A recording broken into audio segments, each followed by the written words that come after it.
बाबा हार नहीं देते, बाबा अंगूठी बिट्ठी नहीं देते, भगवान सोना चांदी हीरा पन्ना नहीं देता, मेरा बाबा किस्मत पलट देता है और उस बालक की किस्मत पलट गई। क्या किस्मत पलटी?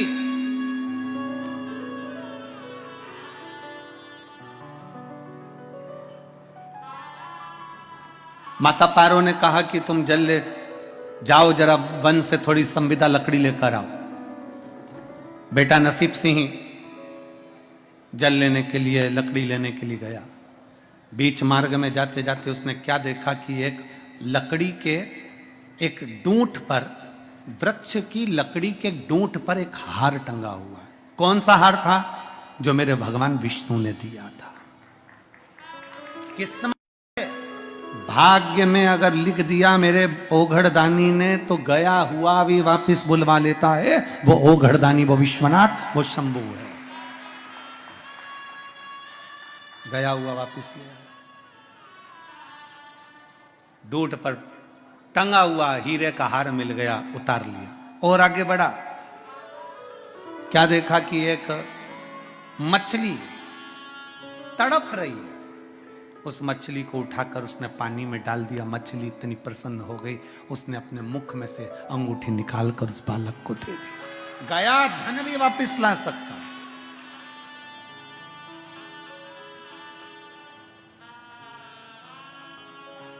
पहले हमने कथा में कहा है, आप लोगों ने सुना कि नहीं सुना हमको नहीं मालूम।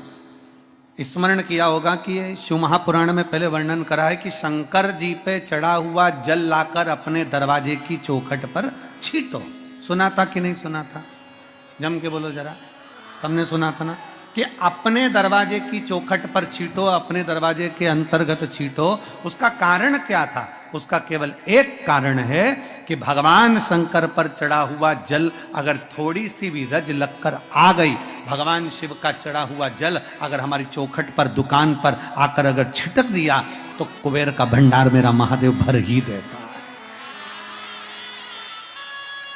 और तो और कितना सुंदर संवाद किया महाराज जी। प्रयास करिएगा जीवन में एक बार, बन सके, अगर बन सके जीवन में एक बार प्रयास करिएगा। अगर गुरुवार का प्रदोष पड़ जाए, कौन से वार का?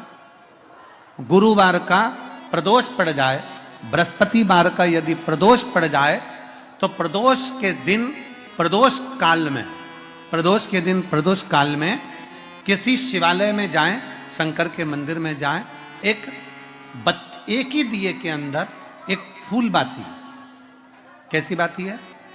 फूल बाती, और उसी दिए के अंदर एक लंबी बाती, दो बाती। कौन सी बाती हैं? जम के बोलो जरा। एक फूल बाती, एक लंबी बाती, दो बाती। एक ही दिए के अंदर फूल बाती, लंबी बाती दोनों रख लें। थोड़ा सा घृत की बातियां, तेल की बाती नहीं, घी की बाती रखें, और दोनों बातियां उसमें रखकर 3 बेलपत्र भगवान शंकर के मंदिर में लेकर जाएं। दिए को भी प्रज्वलित नहीं करना है। पहली बेलपत्र नंदीश्वर की, जो ऊपर का भाग होता है, जिसको हम शिव तत्व भाग कहते हैं। नंदी के पीठ पर एक भाग होता है जिसको शिव तत्व भाग कहा जाता है। वो नंदी की पीठ पर जो भाग है, वहां पर एक बेलपत्र समर्पित करें। दूसरा बेलपत्र आप जो माता पार्वती जी का, जैसे ये शिवलिंग है और ये गोल भाग है, ये माता पार्वती जी का हस्तकमल है, तो माता पार्वती जी का जो हस्तकमल है, इस हस्तकमल पर कहीं पर भी एक बेलपत्र आप समर्पित कर दें। और तीसरे नंबर की जो बेलपत्र है, तीसरे नंबर की जो बेलपत्र है, वो भगवान शंकर पर समर्पित कर दें। जो दिया आप लेकर गए हो मंदिर में, उसी दिए को नंदी और महादेव, इन दोनों को दर्शन कराते हुए अगर मंदिर के अंदर लगाने दें दिया तो ठीक है, ना लगाने दें तो दीप को बीच में बस स्पर्श कराकर भले बाहर जाकर लगा दो, पर प्रयास करो वो दीप, वैसे तो बीच में नंदी और शिव के मध्य में वो दिया स्पर्श होना चाहिए। जैसे ये नंदी है और ये शिव है, तो इसके मध्य में दीप स्पर्श कर ले, भले उसको जलाने ना दे, पर स्पर्श मात्र कर कर अगर आपने एकांत में कहीं पर भी ले जाकर लगा दिया, उस दीप को जला दिया, तो गया हुआ कितना भी करोड़ रुपया हो, वो धीरे धीरे कर कर गया हुआ धन हमारा वापस आता ही है। कोई खाकर भी बैठ गया तो देगा जरूर, वो धन आएगा जरूर, कैसे भी आएगा, पर अपनी संपदा बाकी। शिव तत्व की प्राप्ति है, भगवान शंकर की प्राप्ति।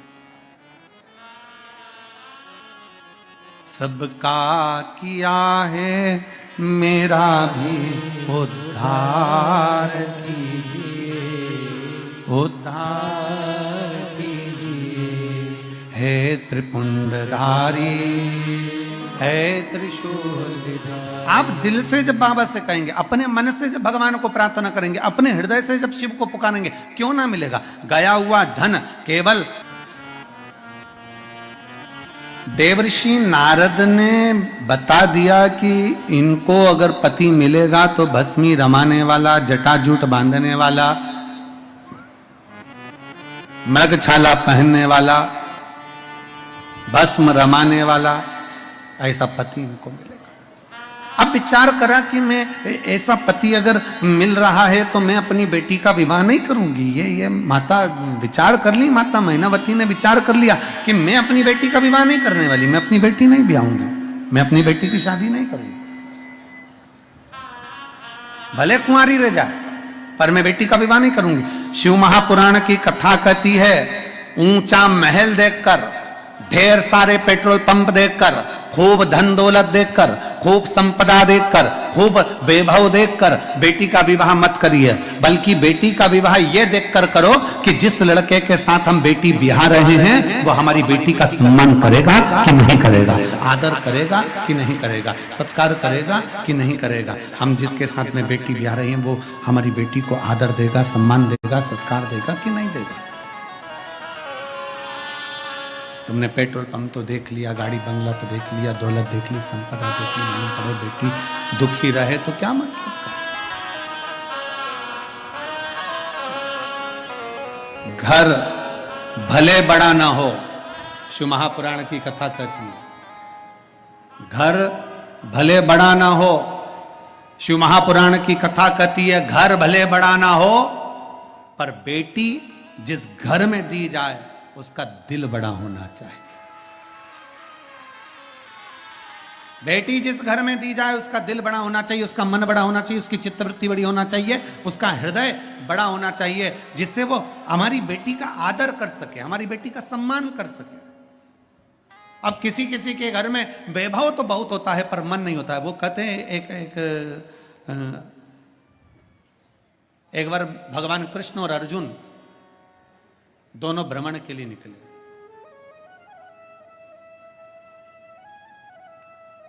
दोनों भ्रमण करने निकले और भ्रमण करते करते दोनों जा रहे थे। जाते जाते उन्होंने क्या देखा कि एक हलवाई की दुकान पर भारी भीड़ हो रही है, बहुत भीड़ है हलवाई की दुकान पर। भगवान कृष्ण और अर्जुन ने देखा कि हलवाई की दुकान पर भीड़ है और भारी भीड़ है। जब देख लिया कि हलवाई की दुकान पर बहुत सारी भीड़ बढ़ी हुई है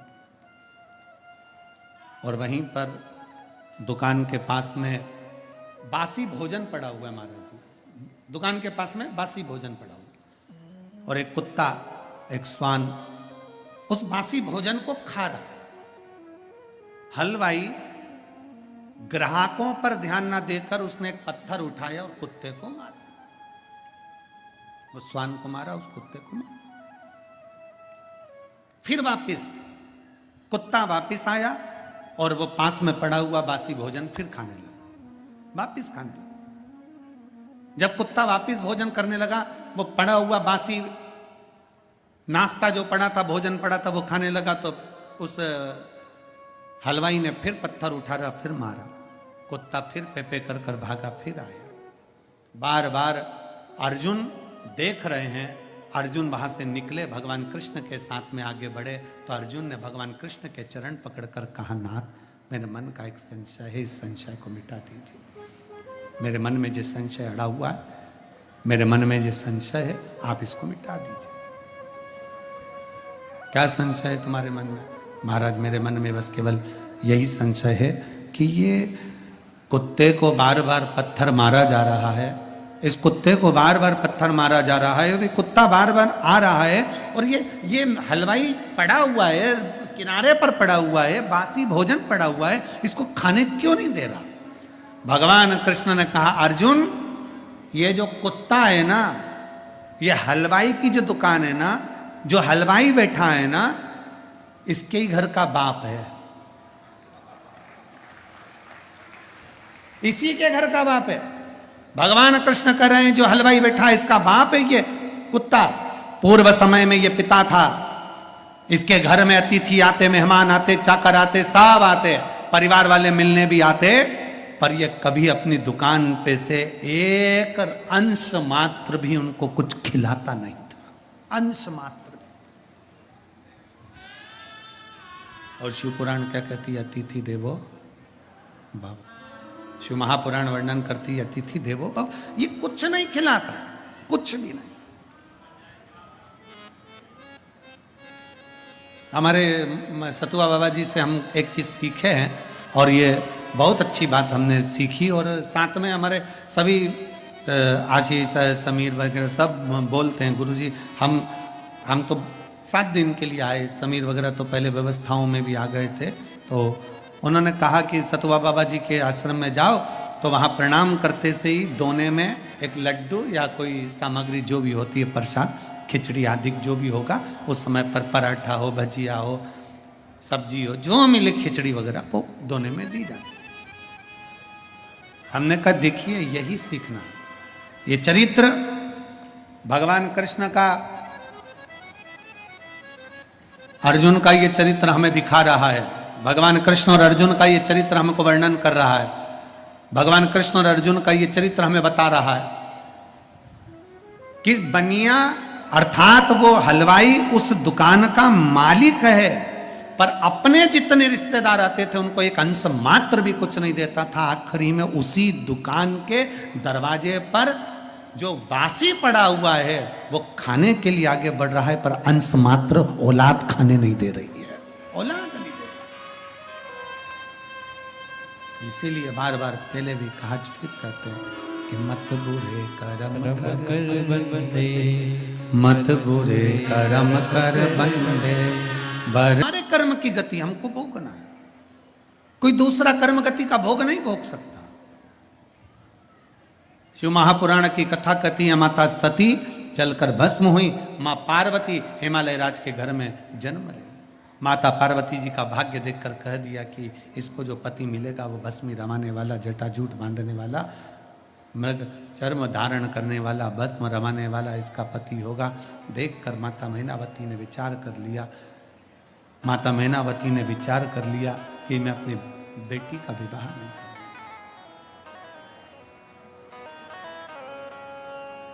मैं अपनी बेटी का विवाह नहीं करूंगी। पर शिव महापुराण की कथा कहती है कि बेटी का विवाह करो मना नहीं है, पर धन दौलत संपदा देखकर नहीं, बड़ा मकान देखकर, बड़ा घर देखकर नहीं, बड़ा दिल देखकर, बड़ा मन देखकर उसका विवाह करिए, जिससे हमारी बेटी को आदर मिले, सम्मान मिले, सत्कार मिले, आदर सम्मान सत्कार मिले। माता पार्वती जी के लिए देवऋषि नारद ने कहा अगर करना चाहो तो भगवान देवाधिदेव महादेव को अगर पार्वती रिझा ले तो पार्वती जी का विवाह शिव जी से कर दिया। अगर विवाह नहीं हुआ, क्योंकि तारकासुर ने वर ही यही मांगा है, अगर मरूं तो शिव के पुत्र द्वारा मरूं। आपको पहले भी कथाओं में कहा कि भगवान शंकर का कोई द्रोही नहीं है, भगवान शंकर का कोई दुश्मन नहीं है, भगवान शंकर का कोई विरोधी नहीं है। शंकर भगवान के सब पक्ष वाले हैं, शिव का कोई विरोधी नहीं।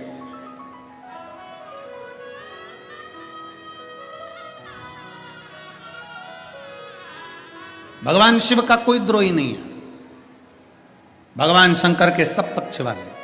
लंकाधिपति रावण स्वयं असुर है, ब्राह्मण कुल में जन्म लेने के बाद भी वृत्ति उसकी बेकार थी, परंतु वो शिव का पूजन करता है, भगवान शंकर की आराधना करता है। कंस स्वयं शिव की आराधना करता है। जितने असुर हैं, देवताएं, गंधर्व हैं, नाग हैं, किन्नर हैं, जितने भी हैं, सब शंकर की आराधना में लगे। क्यों? क्योंकि सबसे सरल देव एक ही है, वो देव अधिदेव महादेव। इससे सुंदर सरल देव कोई नहीं हो सकता। एक लोटा जल सारी समस्या का हल। अब आप शंकर भगवान को पूजन में क्या लेकर जाएं? कोई कहे चंदन ले जाओ, कोई के अगर ले जाओ, कोई के कपूर ले जाओ, कोई के तगर ले जाओ, कोई के ये ले जाओ, कोई के वो ले जाओ। भगवान से प्रार्थना करना, बाबा तूने मुझे जो दिया है मैं तुझे समर्पित करने के लिए आ रही हूँ। तूने मुझे जल दिया है, मैं 1 लोटा जल भरकर तुझे समर्पित करने के लिए आ रही हूँ। और बाबा मेरे पास बस यही है जो मैं तुझे दे सकती हूँ, क्योंकि वही जल हमारा बदलेगा कल। ये निश्चित है कि मैं शिव को जल चढ़ाऊंगी तो मेरा कल बदलेगा। जाया करो अपने नजदीक के शिवालय में, अपने नजदीक के शिव मंदिर में, अपने पास के शंकर के मंदिर में प्रतिदिन जाओ। एक नियम बनाओ कि मेरे घर के नजदीक में, मेरे घर का एक एक व्यक्ति, घर में बुजुर्ग माता है उनसे कहो शिवालय जाओ, घर में बच्चे हैं स्कूल जाने से पहले शिवालय जाओ, घर में बड़े हैं उनसे कहो शिवालय जाओ। क्यों? क्या गुरुजी हम अकेले अगर शंकर जी को जल चढ़ाएंगे तो क्या हमारे पूरे परिवार वालों को नहीं मिलेगा? मिल जाएगा, पर अपने कर्म गति का भोग अपने को भोगना है। कल कथा में कहा था सिर आपका दुखा है, दवाई आपको खाना है। इसमें अगर तुम्हारा सिर दुखे और तुम सीवर वाले महाराज को दवाई खिलाओ तो सीवर वाले महाराज क्यों खाएगा भैया? क्योंकि दवाई खा के मैं क्या करूंगा? मेरा थोड़ी ना सिर दुख रहा, सिर तुम्हारा दुख रहा है, पेट तुम्हारा दुख रहा है, पड़ोसन को दवाई खिला रहे हो। ऐसा काम नहीं। अगर दुख आया है, परिवार में तकलीफ आई है, परिवार में कष्ट आया है, कई माताएं कहती गुरुजी ऐसा ऐसा हो गया। हाँ, जब बहुत ज्यादा अवस्था गड़बड़ होती है तब शंकर के मंदिर में कोई भी जाएगा, शिव से प्रार्थना करेगा, बाबा स्वीकार करेगा। एक पत्र शिवाय नमस्तुभ्यम बोलकर प्रार्थना करो। उसके बाद में 3 महीने बाद तुम्हारे नजदीक में जब कथा हो तो एक पत्र लेकर आना कि दिया कि नहीं दिया। और जितनों ने यहाँ खिलाया, एक बिस्कुट का पुड़ा, एक पानी का पाउच, एक पानी की बोतल भी अगर किसी को दी है, एक छोटी सी टॉफी भी अगर किसी को खिलाई है, किसी शिव भक्त का मुख झूठा कराया है, अगर शंकर के भक्त को तुमने कुछ भाग अन्न का दिया है, कुछ खिलाया है, तो अपनी छोटी सी डायरी में, हम हर जगह कहकर जाते हैं, छोटी सी डायरी में लिख के रखना 5 रुपए का पानी का पाउच पिलाया है। 3 महीने के अंदर वो 5 का 5000 होता है कि नहीं होता, वो देखना। हमें तो वो देखना है। खाली ना जावे यहां से, बाबा के दरवाजे से कोई खाली जाए तो जाए कैसे? शिव भक्ति, भगवान शंकर की विरल भक्ति। भगवान शंकर का कोई दुश्मन नहीं है, भगवान शंकर का कोई द्रोही नहीं है। मांगा तो केवल इतना मांगा कि शंकर भगवान के पुत्र द्वारा मेरे प्राण छूटे। तारकासुर मांग भी क्या रहा है? तो शंकर भगवान के पुत्र द्वारा प्राण छूटे, कोई द्रोही ना हो। रिश्ता अच्छा जोड़िए परमात्मा से।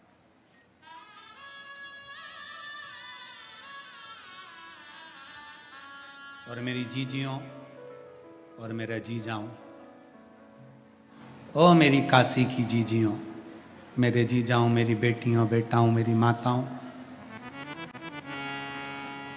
शिव महापुराण के अंतर्गत जब आप विश्वास के साथ कथा सुनते हो ना, बाबा देता जरूर। एक कथा आती है नर्मदा पुराण की, एक बड़ी सुंदर कथा है। एक सत्यकेतु नाम का एक राजा हुआ। सत्यकेतु उसका नाम था राजा का। राजा इतना धर्मात्मा था, अपने महल के दरवाजे से राजा कभी अठन्नी नहीं देता था, कभी नहीं।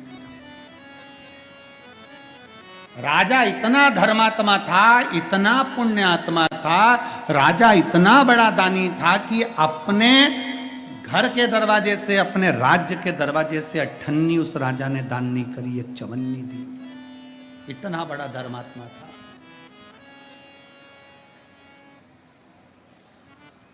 राजा इतना बड़ा दानी था, सत्यकेतु इतना बड़ा दानी था कि अपने राजभवन के दरवाजे से चवन्नी दान नहीं करता था, कभी अठन्नी नहीं देता था।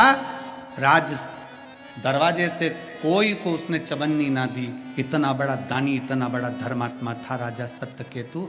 जब भी दान देता था तो शंकर के मंदिर के दरवाजे पर पहुंच जाता था और दरवाजे पर बैठकर खूब दान किया करता था। दरवाजे पर, शिव मंदिर की चौखट पर बैठकर दान देता था। किसी ने राजा सत्यकेतु से पूछा, तुम्हारे दरवाजे पर, महल के दरवाजे पर, राजघराने के दरवाजे पर इतने आते हैं, तुम उनको कुछ नहीं देते। मंदिर के दरवाजे पर आकर सोने की मुद्राएं देते हो, वस्त्र देते हो, आभूषण देते हो, रतन देते हो, माणिक देते हो, सोना चांदी देते हो, हीरा पन्ना देते हो, तुम मंदिर के दरवाजे पर आकर देते हो। राजा सत्यकेतु ने कहा, अगर मैं अपने दरवाजे से दूंगा ना तो मुझे लगेगा कि मैं अपना दे रहा हूं, शंकर के दरवाजे से देता हूं तो ये भोलेनाथ दे रहा है और भोलेनाथ दे रहा है। शिव दे रहे हैं, शंकर दे रहे हैं। ये कथा के जो 18 जजमान बने हैं, इस शिव महापुराण कथा के विश्वनाथ की धारा के ये जजमान बने हैं, ये यजमान अपनी बुद्धि में, चित्त में एक बात बिठा कर रखना कि तुमने शिव महापुराण का जो यजमान पद ग्रहण किया है, शंकर भगवान की कथा का जो यजमान पद ग्रहण किया है, तुमने कुछ भी इस शिव महापुराण की कथा में अगर लगाया है तो ये विचार करना कि मैं सामने हूं ना हूं, पर मेरे विश्वनाथ के दरवाजे पर लुटा कर जा रहा हूं, वो विश्वनाथ का है और विश्वनाथ को दे रहा, मेरा नहीं। अगर मैं अपने दरवाजे से देता तो मेरा कहलाता। राजा सत्यकेतु, नर्मदा पुराण का चरित्र कथा, राजा सत्यकेतु अपने दरवाजे से कुछ दान नहीं देता था। एक वस्त्र, एक आभूषण, एक रतन, एक माणिक, एक मोती, एक मुद्रा तक अपने दरवाजे से नहीं देता था। राजा सत्यकेतु अगर दान देता था, अगर भोजन भी कराता था राजा सत्यकेतु, तो शंकर के मंदिर के बाहर कोई आश्रम हो, कोई साधु का निवास हो, कोई सन्यासी का निवास हो, वहां जाकर भंडारा करा देता। आज भी हमारे शास्त्र का प्रमाण है, आज भी नर्मदा पुराण कहती है, चतुर संत वो होता है, चतुर व्यक्ति वो होता है कि जहां कहीं अगर आश्रम है, कोई संत रहते हो, कोई बटुक ब्राह्मण रहते हो, कोई तपस्वी रहते हो, कोई साधक रहते हो, कोई सन्यासी रहते हो, अगर समझदार कोई दानी होता है तो वो आश्रम में जाकर कहता है, महाराज जी आज सबके लिए खीर बना लीजिए, महाराज जी आज सबके लिए पूड़ी बनवा लीजिए, महाराज जी आज सबके लिए दाल चूरमा बनवा लीजिए, आज भगवान का भंडारा यही हो जाए। क्यों? अगर मैं महाराज जी से कहूंगा कि बटुक ब्राह्मण को लेकर मेरे घर पर आइए, मैं महाराज जी से कहूंगा कि इन सारे संतों को लेकर मेरे घर पर आइए, तो मुझे अभिमान आएगा कि मेरे दरवाजे पर इतने संत आ गए, इतने ब्राह्मणों को मैंने भोजन कराया। पर किसी आश्रम में जाकर जब मैं भोजन कराऊंगा तो मुझे लगेगा कि मैं भी संत का प्रसाद झूठा पा रहा हूं, उनकी कृपा से आगे बढ़ता जा रहा हूं।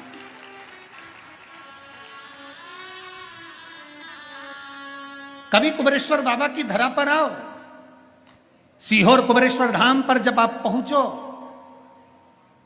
ऐसा प्रयास कर कर आना कि सुबह या शाम, सुबह के टाइम आओ तो 11 बजे से 3 बजे तक भोजन प्रसाद चलता है, और शाम के टाइम आओ तो बाबा की आरती के बाद खिचड़ी प्रसाद चलता है। तो ऐसा समय निकाल कर आना कि मैं बाबा की थाली सामने रखकर मैं भी मांग कर थोड़ा सा प्रसाद पालूं, क्योंकि इसके दरवाजे से मिला है और इसी के दरवाजे पर मुझे प्राप्त हो। कभी जाएं उसकी चौखट पर।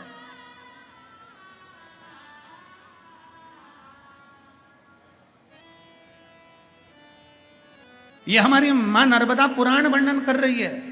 सत्यकेतु राजा अपने दरवाजे से कुछ नहीं बांटता था, सत्यकेतु राजा अपने दरवाजे से कुछ नहीं देता था, क्योंकि मैं अगर अपने दरवाजे से दूंगा तो मेरा कहलाएगा। शंकर भगवान के दरवाजे पर गाड़ियां भर भर कर ले जाता, शिव जी के दरवाजे पर बैठ जाता, मुद्रा, माणिक, मोती, सोना, चांदी, हीरा, पन्ना, वस्त्र, आभूषण, अन्न, सब कुछ देता।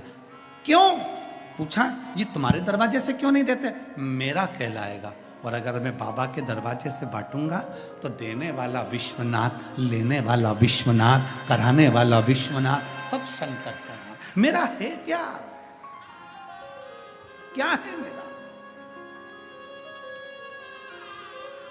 महाराज जी, यहां कई माताएं ऐसी बैठी हैं जिनके घर में 10-10 नौकर काम करते हैं।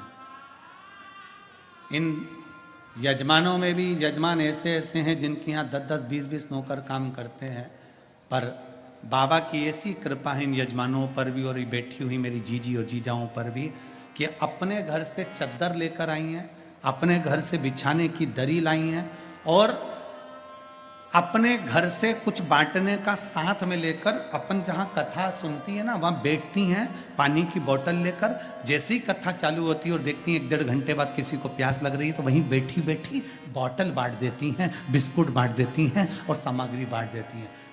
और षडानंद कार्तिकेय जी का जब प्रागट्य हुआ, षडानंद कार्तिकेय बाबा जी जब प्रगटे प्रकट होने के बाद उन्होंने तारकासुर का संहार किया। तब माँ पार्वती जी ने कार्तिकेय जी से विनय कर दी कि कार्तिकेय याद रखना कि तारकासुर को मारना जरूर, पर उसके हृदय में, उसके दिल में बाण ना लगे, उसका हृदय छेदित ना हो जाए,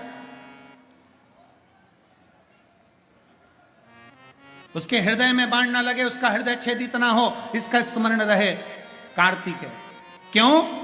शंकर का अगर कोई भक्त है, शिव की आराधना करने वाला अगर कोई है, शंकर भगवान की अगर कोई भक्ति करने वाला है, तो निवेदन है उस शिव भक्त का कभी दिल मत दुखाना, नहीं तो जिंदगी पूरी नरक में निकल जाती है। पूरा जीने दो अलमस्त शिव भक्त को, अड़भंग होकर जीने दो शंकर के भक्त को। अड़भंग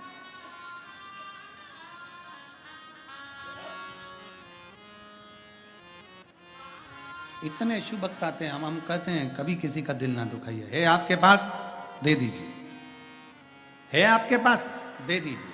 और फिर निवेदन करूंगा, जितने शिव भक्त यहां कथा श्रवण करने के लिए आए हैं उन सब से निवेदन करूंगा, आपके घर जाने वाले बैग में जैसे एक बिस्कुट का पैकेट या टॉफी या कोई भी सामान यहाँ का जरूर रह जाता है, उसी तरह घर जाते हो ना, तो जैसे दुनिया के लोगों ने आपको कुछ दिया, वैसे ही महादेव भी कुछ ना कुछ देकर भेजता जरूर है, भेजता जरूर। इसके हृदय में छेद ना हो, इसका दिल ना दुखे। ध्यान रखना, तारकासुर को मारते समय उसका हृदय छेदित ना हो। माता पार्वती जी से षडानंद कार्तिकेय ने पूछा, माँ आखिर ये तारकासुर का हृदय क्यों छेदित ना हो? क्योंकि इसके दिल में, इसके हृदय में शिव बैठा हुआ है, शंकर। शिवद्रोही मेरे भगवान को भी प्रिय नहीं है, शिवद्रोही मेरे भगवान को प्रिय नहीं है, मेरे भगवान की प्रियता नहीं। सत्य केतु दान देवे, शंकर जी के मंदिर के बाहर बैठकर दान देवे। एक दिन सत्य केतु का पुत्र अपनी मां से कहता है, मां ये पिताजी की बुद्धि फिर गई है, हमारे पिता की बुद्धि फिर गई है। बैलगाड़ियों में अनाज भरते, रथों में अनाज भरते, रथों में मुद्राएं भरते और शंकर के दरवाजे पे बैठकर बांट देते हैं। कुछ संयम होना चाहिए, कुछ नियम होना चाहिए। सत्य केतु का बेटा और पत्नी राजभवन से बाहर निकलकर आज बाप पिता सत्यकेतु, पति सत्यकेतु मंदिर में पहुंचे, उससे पहले शंकर के मंदिर में ताला लगा दिया बेटे और पत्नी ने। नर्मदा पुराण का यह चरित्र कहता है, राजा सत्यकेतु की पत्नी और पुत्र ने शंकर जी के मंदिर में ताला लगा दिया। ताला लगाकर बाहर आते से सत्यकेतु ने देखा, आज मैं कैसे दान करूंगा, आज मैं कैसे बांटूंगा, मेरे महादेव का तो दरवाजा बंद पड़ा है, द्वार बंद है, क्या करूं मैं। सत्यकेतु बाहर आकर बैठ गया। बेटा और पत्नी जो अनाज आया था, जो मुद्रा आई थी, बांटने का सामान था, सब लेकर चले गए। एक दिन नहीं, रोज सत्यकेतु जब बांटने के लिए जाता, पत्नी और पुत्र सारा की सारा सामान लेकर आ जाते, बांटने नहीं देते, यह हमें बर्बाद कर देगा।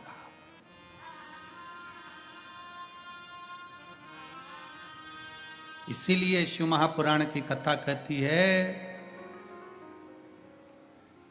शरीर चले और तुम्हारे घर में चले, तब तक तीर्थ करो और दान करो। जिस दिन शरीर नहीं चलेगा उस दिन तीर्थ नहीं कर पाओगे, और जिस दिन तुम्हारे घर में नहीं चलेगी उस दिन 1 रुपए का दान नहीं कर पाओगे। तुम्हारे घर में चल रही है, मैं कमा रहा हूं, मेरी मर्जी, मैं दे सकता हूं, मेरा मन। जिस दिन घर में मालूम पड़े बहू आ जाए, बेटा आ जाए, परिवार बढ़ जाए, बढ़ता परिवार कह देगा, क्या पापा जी क्या दान देने जा रहे हो, क्यों पानी पिला रहे हो, क्यों बिस्कुट खिला रहे हो, जिसने कथा कराई वो जाने, अपन काय को खिलाएं, अपन क्यों दे, अपन क्यों ठेहुआ बना कर ले जाए, अपन क्यों पूड़ी बना कर ले जाए, अपने को क्या करना, जो कथा करवाए वो जाने। पर नहीं, जब तक शरीर चले और तुम्हारे घर में चले, शरीर चले तो एक बार शिव महापुराण के पंडाल में बैठकर कथा जरूर सुनो, और अगर तुम्हारे घर में चले तो दोनों हाथों से दान जरूर करो, सत्कर्म करो, पुण्य करो, बन सके वैसा कर्म करते रहो। चले तुम्हारे घर में, जब तक कर्म। सत्यकेतु रोता, आंखों में अश्रु भर लिया, मेरी पत्नी मेरा बेटा ऐसा हो गया, दान नहीं करने देता, पुण्य नहीं करने देता, क्या करा जाए। सत्यकेतु की आंख में जल भर गया। आज मेरे विश्वनाथ, आज मेरे भोलेनाथ मंदिर में से, खिड़की में से कूद कर बाहर निकले। रूप बदलकर सत्यकेतु मंदिर के दरवाजे के बाहर, ताले लगे मंदिर के बाहर बैठकर रो रहा था। शिव जी उसके पास में आकर बैठे। कंधे पर मेरे बाबा ने सत्यकेतु के हाथ रखा। हाथ रखकर पूछा, बाबा आप तो नगर के राजा हो, राजा सत्यकेतु, तू तो राजा है, मुझे दान दे दे कुछ। राजा सत्यकेतु आंख में आंसू भरता हुआ कहता है, मैं काय का राजा, राजा तो अंदर ताले में बंद है, मैं तो भिखारी हूं, मैं तो भिखारी हूं। राजा तो अंदर ताले में बंद है, मैं भिखारी हूं।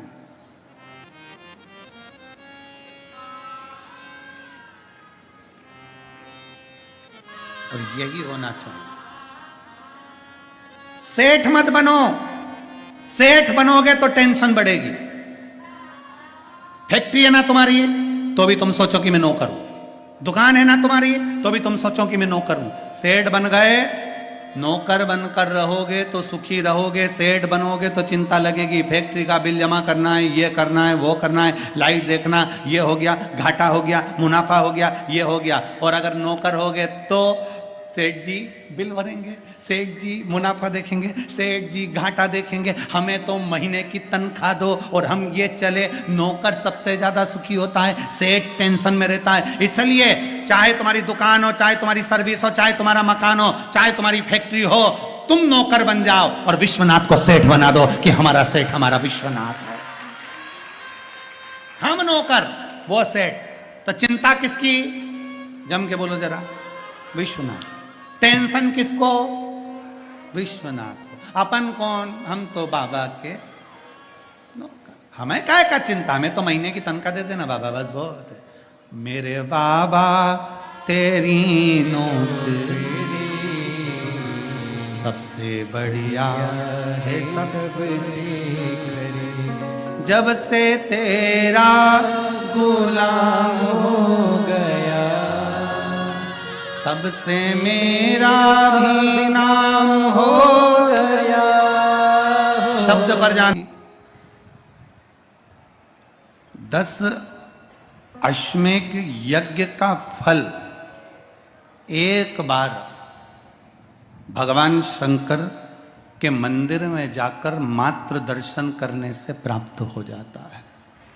10 अश्वमेध यज्ञ का फल।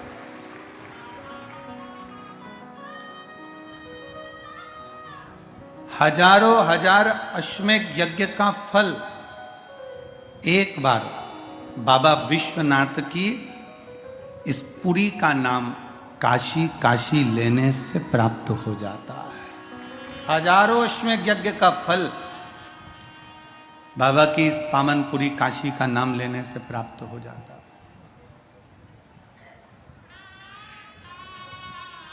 और जिसने दिल से पुकारा, कितना सुंदर एक चरित्र आता है।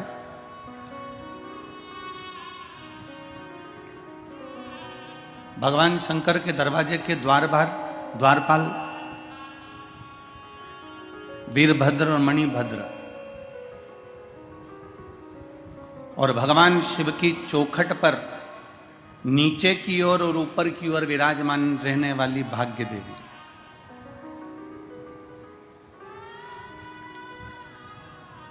एक और वीरभद्र हैं, दूसरी तरफ मणिभद्र है।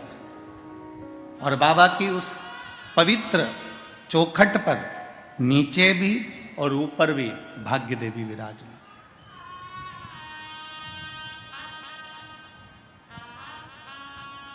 एक दृष्टांत सागर में एक बड़ा सुंदर चरित्र आता है। एक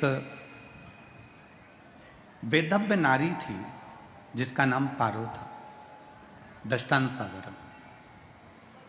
उसका एक बेटा था जिसका नाम नसीब सिंह था।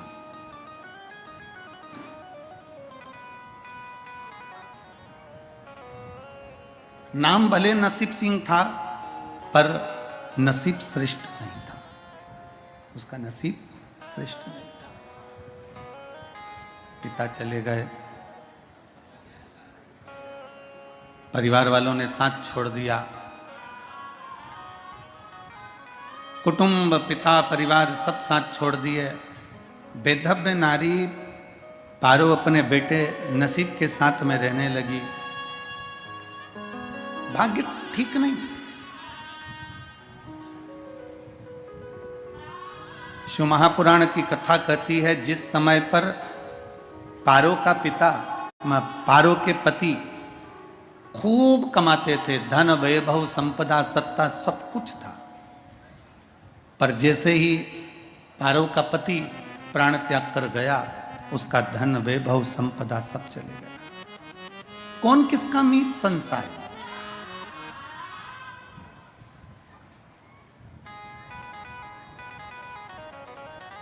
और देख लिया संसार हमने, देख लिया सब। पारो का पति जब तक जीवित था खूब कमाया, खूब वैभव लाया, खूब संपदा लाया, खूब धन लाया, सब कुछ एकत्रित कर लिया, पर जैसे ही पति के प्राण छूटे, जो धन दूसरों को दिया हुआ था वो धन वापिस नहीं आया, वो संपदा वापिस नहीं आई। वो वैभव चले गए। घर था वो भी परिवार वालों ने ले लिया, व्यापार व्यवसाय था वो भी परिवार वालों ने ले लिया। शिव महापुराण की कथा कहती है, दुनिया का सबसे पहला लुटेरा व्यक्ति अगर कहीं बसता है तो अपने खुद के घर में बसता है, कहीं दूसरा नहीं बसता। एक दादाजी मरे, बहू रोते रोते बोल रही है दादाजी की चादर बाहर फेंक दो। बहू रोते रोते बोल रही है दादाजी का कपड़ा बाहर फेंक दो। बहू रोते रोते बोल रही है दादाजी का जो गद्दा है, चटाई है, वो बाहर फेंक दो, बाहर फेंक दो, क्योंकि दादाजी मर गए, दादाजी चले गए। पोता मां की गोद में आकर बैठ गया और माता से गोद में आकर बैठा तो क्या देख रहा था कि दादाजी मर गए, उनके गले में से सोने की चेन परिवार के लोग निकाल रहे थे।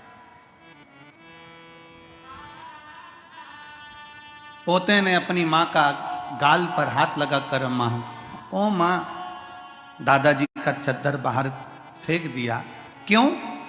मां ने कहा तुम्हारे दादा मर गए इसलिए चादर पर सोते थे, चादर फेंक दिया। जो वो प्रयोग करते थे, जो यूज करते थे, वो फेंक दिया। तो पोते ने कहा, मां ला ये सोने की चेन दे, मैं फेंक कर आता हूं। ला मुझे ये सोने की चेन दे, मैं फेंक कर आता हूं। मां ने तुरंत बेटे के गाल पर एक थप्पड़ दिया। पागल हो गया, सोने की चेन कोई फेंकी जाती है?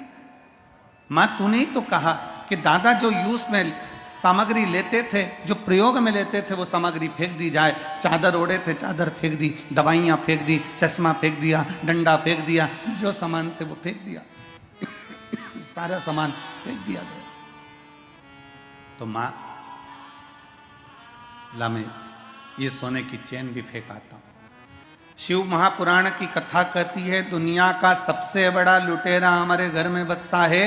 रात को मरोगे, सुबह तक तन पर जितना जेवर, आभूषण, माणिक, मोती है सब निकाल लिया जाएगा। केवल गले में एक तुलसी की माला और एक रुद्राक्ष की माला पड़ी रहेगी, बाकी का कुछ नहीं पड़ा रहेगा। केवल एक तुलसी की माला और एक रुद्राक्ष की माला पड़ी रहेगी, बाकी का कुछ नहीं पड़ा रहेगा, सब कुछ निकाल लिया जाएगा।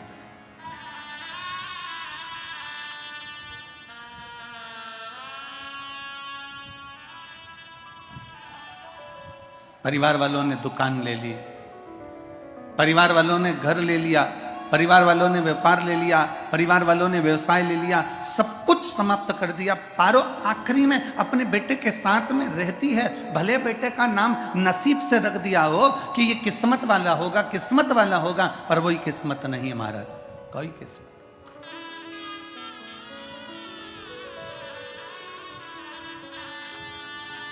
कितना अग्नि पुराण में बात मिलती है, सबसे लड़ना सरल है।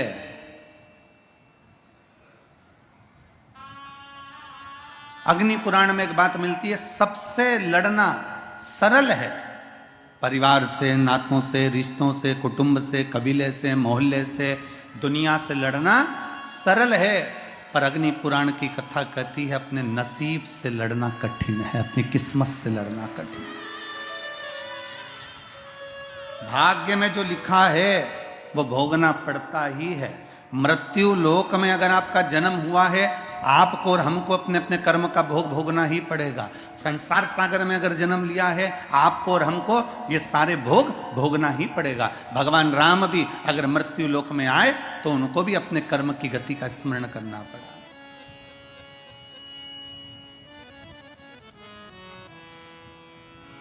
शास्त्र कहता है भगवान से नहीं डरना, मत डरो।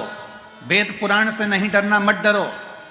धर्म और शास्त्रों से नहीं डरना, मत डरो। गुरुओं से नहीं डरना, मत डरो। संत साधु महात्मा जोगी से नहीं डरना, मत डरो। तपस्वियों से नहीं डरना, मत डरो। पर शिव महापुराण की कथा कहती है कि अपने कर्म से जरूर डरना, क्योंकि कर्म का भोग तो परमात्मा को भी भोगना पड़ता है। कर्म का भोग तो परमात्मा को भी भोगना पड़ता है। भगवान राम ने छुपकर बाली के पांव में बाण मारा था, छुपकर बाण दिया था, तो भगवान कृष्ण अवतार में वही बाण भगवान को भी छुपकर लगा है। कर्म का भोग।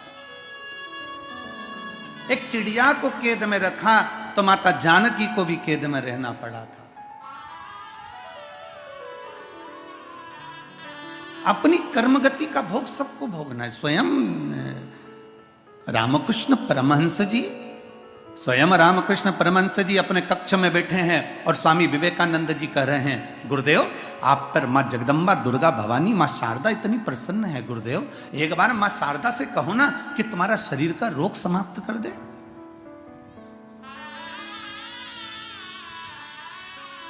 गुरुदेव मां जगतजननी शारदा भवानी तो आपसे बात करने आती है। स्वामी विवेकानंद जब बार बार रामकृष्ण परमहंस जी से कहते हैं कि आप मां से कहिए कि आपके शरीर का रोग समाप्त कर दे, रामकृष्ण परमहंस जी कहते हैं कि मैं बोलूंगा, मां से बोलूंगा। एक दिन रामकृष्ण परमहंस जी से स्वामी विवेकानंद ने कहा, आज आपको मां से कहना पड़ेगा कि मेरे शरीर का रोग समाप्त करो। रामकृष्ण परमहंस जी अपने कक्ष में चले गए, दरवाजा बंद कर लिया। नरेंद्र को लगा, स्वामी विवेकानंद जी को लगा कि अब मेरे गुरुजी मां से कहेंगे कि मेरे शरीर में जो रोग हो गया है, जो कैंसर जैसी बीमारी हो गई है, इसको समाप्त कर दो। मां आई, जगत जननी दुर्गा भवानी मां शारदा आ गई, और शारदा भवानी जैसे ही सामने आई और मां सामने आते से पूछती है रामकृष्ण से, ए रामकृष्ण क्या बात है, मुझे क्यों याद किया? मां ये स्वामी विवेकानंद बार बार कहता है कि तुमसे बात करो, इसलिए मैंने तुम्हें पुकारा है। ये नरेंद्र रोज कहते हैं कि मैं तुमसे पूछूं, इसलिए पुकारा है मां मैंने। क्या चाहिए? मां शारदा कह रही है, बोल बोल रामकृष्ण क्या चाहिए? रामकृष्ण परमहंस जी कहते हैं, मां बस इतनी कृपा करना कि जब मेरे प्राण छूटे ना मां, तो तेरी गोद मिल जाए, इससे बढ़कर और कुछ भी नहीं चाहिए। तेरी गोद मिल जाए, इससे बढ़कर और कोई सुख नहीं चाहिए, इससे बढ़कर कोई संपदा नहीं चाहिए। पर मां शारदा भवानी, मां दुर्गा भवानी ने कहा, मां शारदा ने कहा, नरेंद्र ने तो तुमको कहा था, स्वामी विवेकानंद ने तो तुमसे कहा था कि तुम्हें जो रोग हो गया है, जो बीमारी हो गई है, वो बीमारी समाप्त करने का मांगना। पर रामकृष्ण परमहंस तुमने वो मांगा नहीं।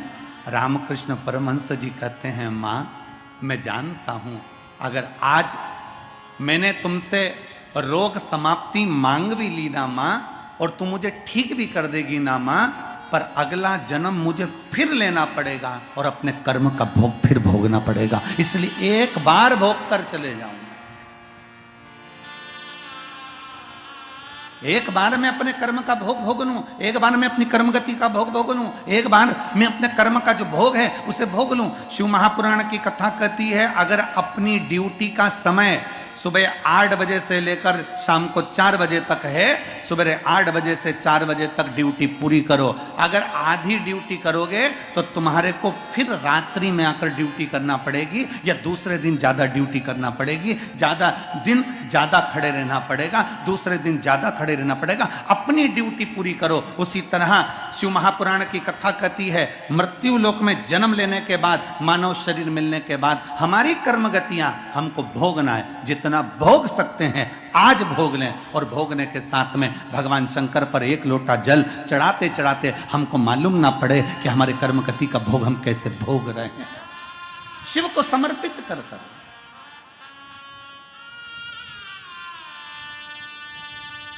शिव को देते हुए। कितना दुख है संसार में, कौन सुखी संसार में।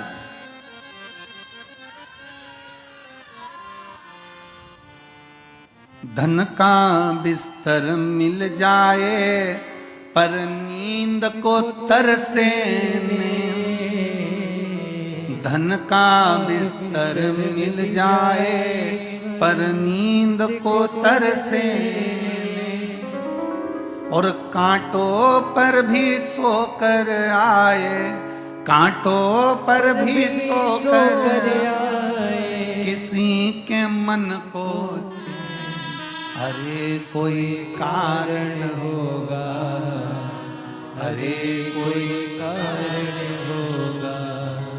डनलप का गद्दा है, ऐसी का रूम है, रात्रि को पीने के लिए गिलास दूध आ गया, सब कुछ सुख है, खाने के लिए ड्राई फ्रूट्स आ गया, सारा सुख है आपके पास में, और मालूम पड़े रात्रि को सोने से पहले नींद की गोली खाना पड़ रही है। शिव तत्व कहता है, शंकर भगवान की कथा कहती है, दुनिया का सबसे सुखी व्यक्ति कौन सा है? तो शिव महापुराण की कथा कहती है, दुनिया का सबसे सुखी व्यक्ति वो है जिसके सोने वाले कमरे में, जिस कक्ष में वो सोता है, उस कक्ष में कोई टेबलेट नहीं, कोई दवाई नहीं, कोई विक्स नहीं, कोई बाम नहीं, समझ लेना दुनिया का सबसे सुखी व्यक्ति।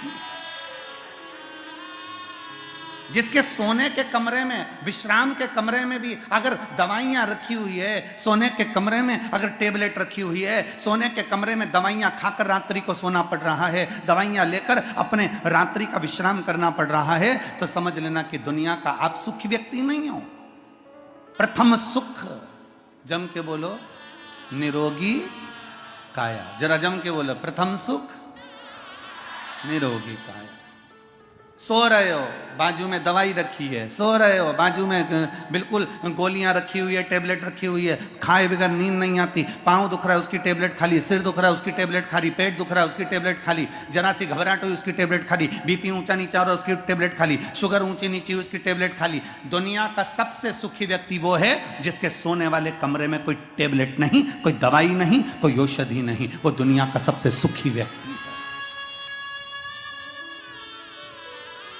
वरना कमा तो रहे हो, भरी जवानी है, 4-4 दुकानें चला रहे हो, भरी जवानी है, बहुत अच्छी नौकरी कर रहे हो, भरी जवानी है, खूब कमाया, 60-70 हजार, 1 लाख 2 लाख 5 लाख रुपए महीना भी कमाया, और मालूम पड़े कि घर में कभी पत्नी बीमार पड़ रही, कभी बच्चे बीमार पड़ रहे, कभी माँ बीमार पड़ रही, कभी पिता बीमार पड़ रहा, और मालूम पड़े कमाया हुआ सारा धन बीमारी में लगता जा रहा है, तो विचार करना कि वो कमाई का क्या फल मिल गया। प्रथम सुख है निरोगी काया।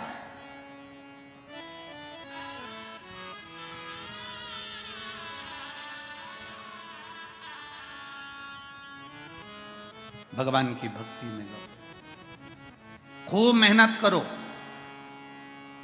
निवेदन है जो कल निवेदन करा था, आज फिर कर रहे हैं, शरीर की कैपेसिटी से ज्यादा कमाओ, मना नहीं है, जितना कमा सकते हो उतना कमाओ। पर शिव महापुराण की कथा कहती है कि वो धन जो तुमने कमाया है वो अपने ऊपर, खुद के ऊपर खर्च भी करो, जोड़ जोड़ कर रख कर चौकीदार मत बनो। स्वयं का कमाया धन स्वयं के लिए भी होना चाहिए। यहां बंडे बाबा बैठे हुए हैं, इनका सामने सफेद एक झोला रखा हुआ है, बस ये झोला है, और तन पर जो कपड़ा पहने हैं बस वही कपड़ा है, धोते हैं वापिस पहन लेते हैं। भारत की भूमि पर अगर ये आते हैं तो 24 घंटे एक शहर में रहते हैं, दूसरे दिन दूसरे शहर में चले जाते हैं, उस शहर का पानी दूसरे दिन नहीं पीते। और आसमान में ही, फ्लाइट में ही ज्यादातर सफर निश्चित करते हैं। विदेश में अगर जाते हैं तो एक देश में एक दिन रहते हैं, दूसरे दिन उस देश में नहीं रहते, अगले देश में पहुंच जाते हैं। बाबा जी प्रणाम आपको। पक्कड़ संग पूरा सफर करना।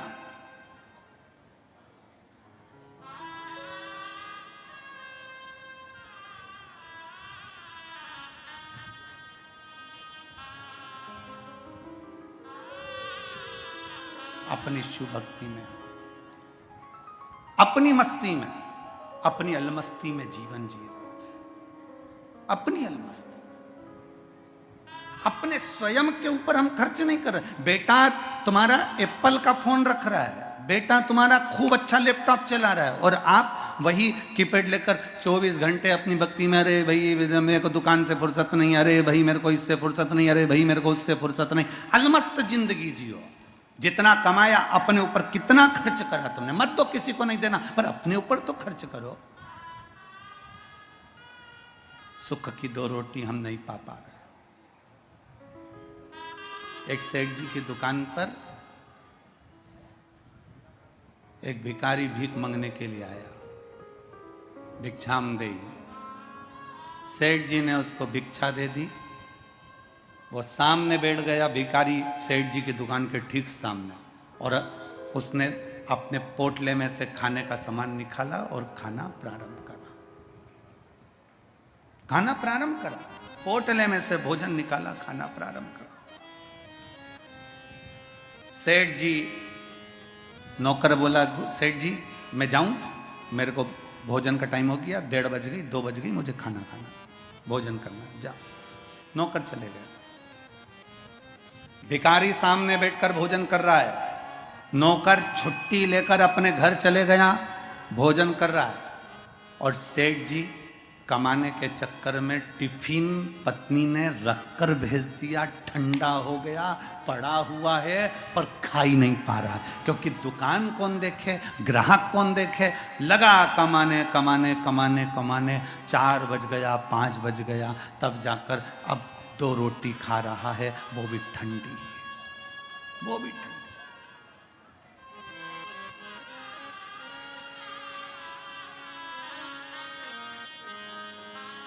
ठंडी रोटी 2 खा रहा। कमाने वाला खुद दुखी है। धन का बिस्तर मिल जाए पर नींद को तरस रहे हैं, और कांटों पर कोई सो रहा है, बड़ी अलमस्ती से सो रहा है। बाबा जी आपको देखकर हमको यही खुशी हुई है, सबसे ज्यादा प्रसन्नता इसी बात की हुई है।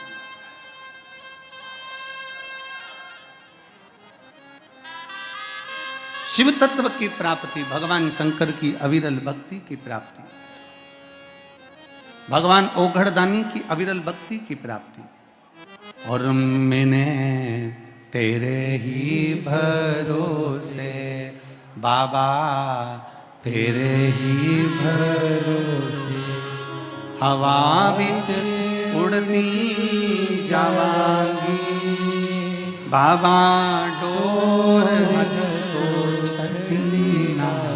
में कटी जागी, भोले में तेरी पकड़, शंभू में तेरी पकड़, हवा बिच उड़ती जावांगी, बाबा डोर हको छठी में कटी जागी।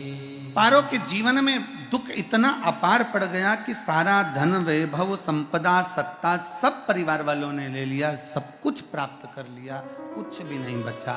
दूसरे के दरवाजे पर जाती, थोड़ा बर्तन घिस देती, बर्तन मांज देती, थोड़ा धन लेकर आ जाती, बच्चों का भरण पोषण कर देती,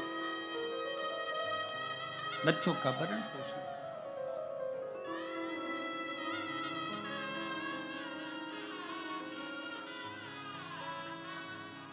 एक दिन बेटा रोता हुआ बोला, माँ बेटे की आंख में आंसू भरे, कहा मां अपने पास में कुछ भी नहीं है, कुछ भी नहीं। भारत की एक नारी, एक स्त्री, भारत की एक मां ऐसी होती है जो अपने बच्चे के पास में हमेशा बल देती रहती है कि कौन कहता है कि अपने पास कुछ भी नहीं, कौन कहता है कुछ नहीं है, क्यों चिंता करते हो, कौन कह रहा है कुछ नहीं है। मां ने अपने बेटे से कहा तू कहता है कि कुछ भी नहीं है, कौन कहता है कुछ नहीं है भगवान की अविरल भक्ति और शिव का नाम है। बोल बम का नारा है, अच्छी जम के बोलो जरा, बोल बम का नारा है, सारी समस्या का हल एक लोटा। कौन कहता है कि कुछ नहीं है। शिव नाम, राम नाम, कृष्ण नाम, भगवान का नाम जाप, ये मूल है। अपन बोलते हैं ना माला माल, बोलो जम के बोलो जरा एक बार, जम के बोलो, जम के, माला माल। अपन बोलते हैं माला माल। माला माल बनने में जब आप लिखोगे तो माला माल लिखोगे तो इसमें पहला शब्द क्या आया, जम के बोलो, माला। फिर क्या आया, माल। इसमें माल पहले तो नहीं आया ना, पहले क्या आया है, माला फिर माल।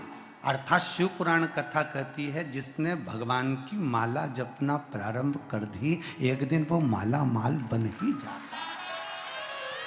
माला पहले है, माल बाद में है। पहले जपना है, भजना है, उसको पुकारना।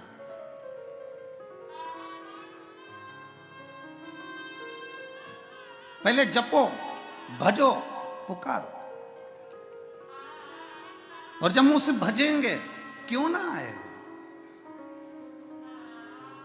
क्यों ना पहुंचेगा, आएगा।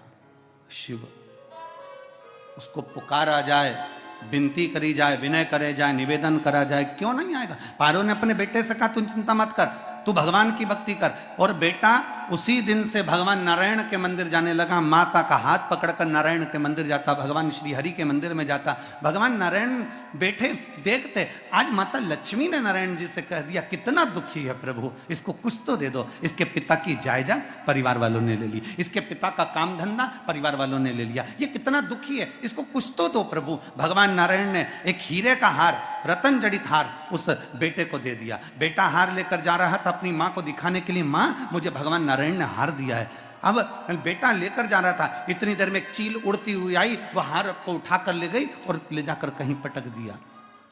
बेटा रोने लगा, अब मैं नारायण की भक्ति नहीं करूंगा, मेरा हार चील ले गई, अब क्या करूं। ब्रह्मदेव की भक्ति करने लगा, ब्रह्मा की भक्ति करी तो ब्रह्मा देने, माता ब्रह्माणी के कहने पर एक हीरे की अंगूठी दे दी। अंगूठी लेकर गया, पानी में मुंह धो रहा था, अंगूठी बाजू में से गिरकर पानी में चली गई, मछली ने निगल ली। मछली में निगलते ही अंगूठी भी गई, हार भी गया। बच्चा रोने लगा, आंखों में जल भर गया। तब माँ ने कहा कि अब एक काम कर, कि किसी शंकर के दरवाजे पर चलते हैं, उसकी चौखट को प्रणाम करते हैं, शिव के द्वार। माँ ने कहा चल शिव के द्वार चलते हैं, भगवान शंकर की चौखट पर चलते हैं, शिव के दरवाजे पर चलते हैं, बाबा भंडारी के दरवाजे पर चलते हैं।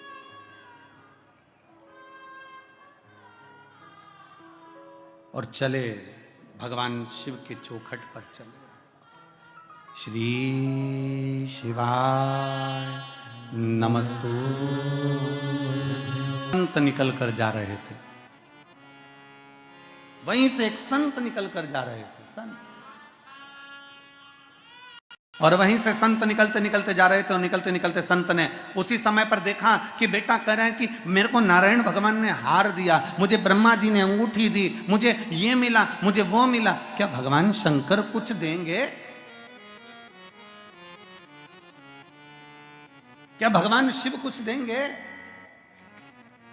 तभी संत ने, और संत तो संत होता है, साधु तो साधु होता है, तपस्वी तो तपस्वी होता है, उसने तुरंत कह दिया, शंकर भगवान तुझे ना हार देंगे ना अंगूठी देंगे, पर शंकर भगवान तेरी किस्मत पलट देंगे।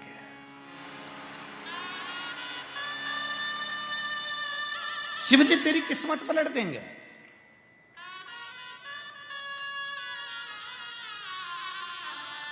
देवता भाग्य लिखते हैं और महादेव भाग्य पलट देते हैं।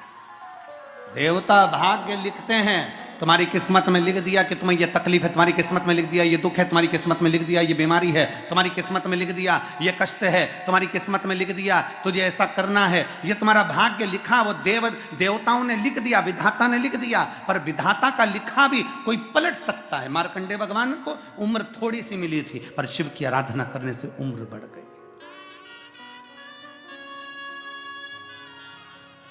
लिखा तुम्हारी किस्मत में, जो लिखने वाले ने लिख दिया, पर उसको पलटने की सामर्थ्यता अगर किसी में है तो मेरे काशी विश्वनाथ के भीतर वो सामर्थ्यता है कि वो पलट सकता है।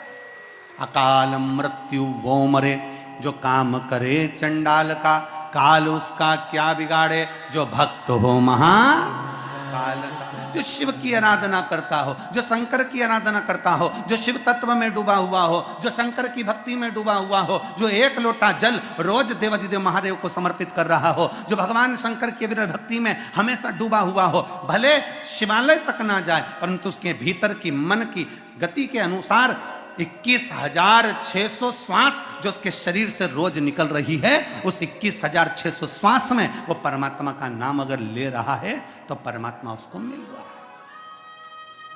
संत ने कहा मेरा भोले बाबा हार नहीं देगा, मेरा भोले बाबा सोने की अंगूठी नहीं देगा, पर मेरा भोले बाबा तेरी किस्मत बदल देगा। क्या है ऐसा? कल भी कथा में कहा था कि मंदिर नहीं जा सकते तो उसकी चौखट का दर्शन कर लो। उसके दरवाजे के द्वारपाल वीरभद्र मणिभद्र और उसके चौखट पर बैठी है भाग्य देवी। शिव महापुराण की कथा कहती है जो शंकर भगवान के, आप कभी अगर मौका लगे तो प्रयास करा करो कि शंकर के शिवालय में जब आप प्रवेश करें, शंकर भगवान के शिवालय में जब आप जल चढ़ाने के लिए जाएं तो वहाँ जो मुख्य जो गर्भगृह की जो चौखट होती है, गर्भगृह की जो चौखट होती है, प्रयास करना चाहिए कि उस गर्भगृह की चौखट को प्रणाम करना चाहिए। और प्रयास ये भी करो कि गर्भगृह की जो चौखट होती है उस पर लात न रखते हुए आप उस चौखट को लांघने का प्रयास करा करो। चौखट को लांघ, गर्भगृह की चौखट को प्रणाम।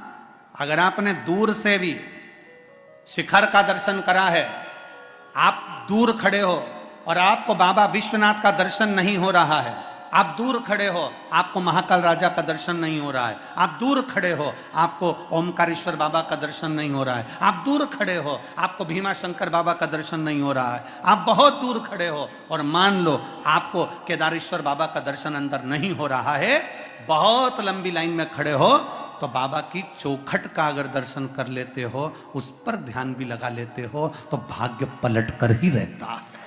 भाग्य पलटता ही है। कोई जल्दी बनता है, कोई लेट बनता है, पर शंकर को जल चढ़ाने वाला एक दिन सेठ जरूर बनता है। भाग्य पलटता ही है।